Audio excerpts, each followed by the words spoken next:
speaking of the ban, Joaquin Castro was on Chris Hayes last night. Castro is a House member from Texas, I believe. And his brother, Julian Castro, is at HUD.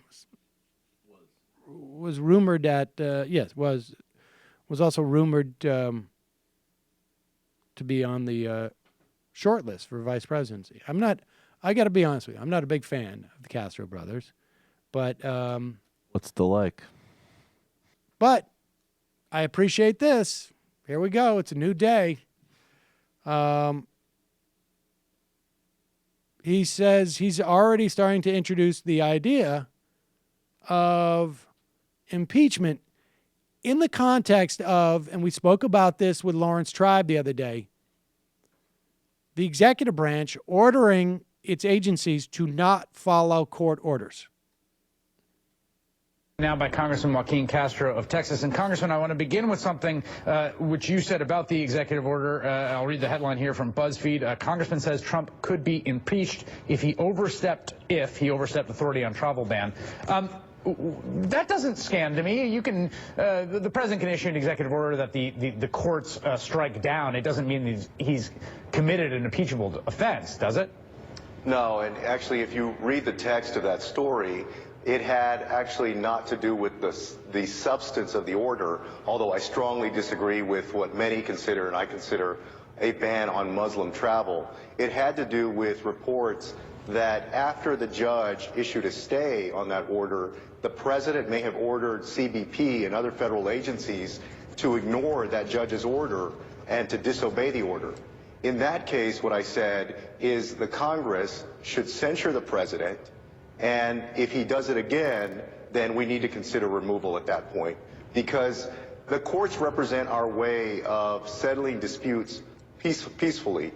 And if that is taken away from the people, they're left with essentially chaos. So a president can't just flout those judicial orders. He's got to follow them. Yeah, and, this is a pretty important point because,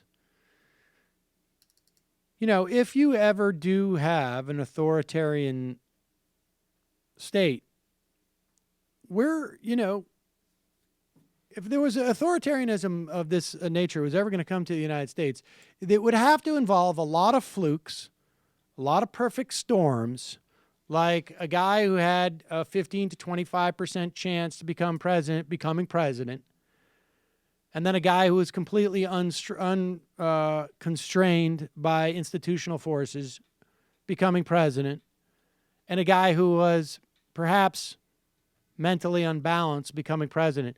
Very hard to believe all those things could happen. Slight percentage, surely, but what are the odds of it? Pretty low. I don't really do odds. And then what would have to happen is that he would have to be probably under the, he'd have to be some type of dupe under the influence of some type of lunatic, fascist, like white supremacist. Sort of anti-Semite who, as an example, loved Hindu theology on cosmic holy war. Something like that. Like a Steve Bannon type. There he is. And then what you'd need, of course, is sort of a thuggish mentality maybe amongst, sort of like the military or the police force. And Dad! It's pretty tough to imagine, too. So the important thing is that the courts would be the thing, because you'd also, of course, need a political party that thought they were getting everything they wanted from this guy. So we don't have to worry about him too much.